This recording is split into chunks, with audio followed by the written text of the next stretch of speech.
is another key reason why we need to be actively pursuing the eternal realm that Apostle Greg's talking about. But we've been talking about it here amongst ourselves for quite a while. But he just pointed out last night by a living example, we can talk a lot about kingdom, but we have very little function in it so far, in the principles of it. And so that's the other part of this holding against this onslaught that's now coming. We have got to be actively engaged in kingdom principles of healing. And one of the points, healing, restoration, all of those things. But he really dug into the verse about the kingdom is righteousness, peace, and joy. And everyone in the world is looking for those three elements. And if we are not bringing those, especially the joy, Pastor Julie just really touched on that. If we are not bringing that joy, we've been very, very solemn, you guys, because we have taken God seriously. We've been very solemn, and our faces have held that solemnness. But the world is looking for that active peace and that active joy.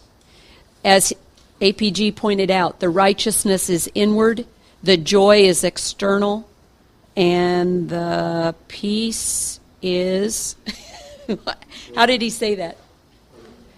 Well, it's in my notes, but I can get it for you later.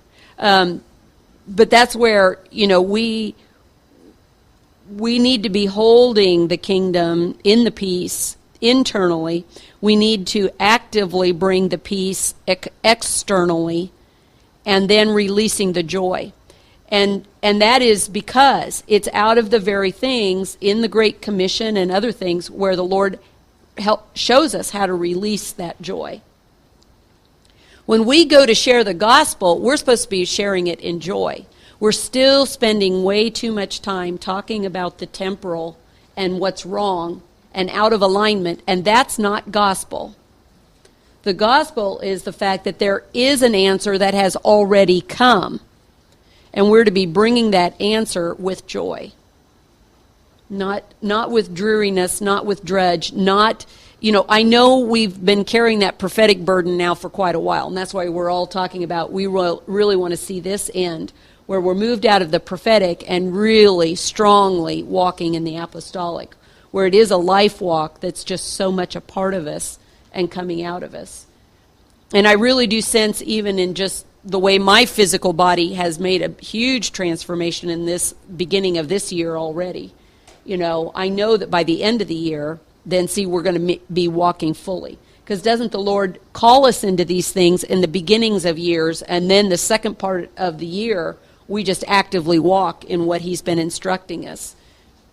And so the doctrines that he's been placing in us in the last 6 months, now we're required to start functioning in those. Openly, actively, with joy, and releasing other people out of their places. He also drew it to our attention last night that we are to be inviting people out of that place of joy. Inviting them to a joyful meeting. Inviting them, yes, to be released of their chains, released of their binding mindsets, all of those kinds of things. But released to what? Released to identity, released to purpose, released to destiny, and much, much more. We need to start making that list of what people are going to be released to. That really challenged me last night, and I got to thinking about that. So we made our brand, but that last column, we need to just expand. Someday we just need to take over the whiteboard again and do another thing. Maybe we can take a screenshot of this and have it, and then we can just actively go after what does that look like in our language. Like Apostle Greg says, if you put it in your language and the way you're speaking, the language comes out of the way you're living. I believe we're already living this stuff. We just haven't taken the challenge to put that language before us so that we're openly and actively talking about it so that people get released. And that's what you're talking about, Connie. I don't know where that came from. Yeah, I wasn't even thinking about Kai, though. That's what's strange. On earth as it is in heaven means we will we will bring that sustaining peace and joy to people as they enter into this kingdom. And with joy and gladness, they'll be entering in. And so as we, help people come out of that language of life is just so hard to, wow, life is just becoming better and better and better. And here is why. And this is the stuff that can change in you too. Because it isn't just, they've been beaten up by the world. Oh, if you just do this, if you just buy this book, if you just watch this video, your life will be changed, it'll be better. And they come away from that saying, no, it's not. It's not fine, it's not better, I'm the same person, I'm still, but we can actively say our lives have been changed. Our mindsets have been changed. Freedom has come in greater and greater dimension.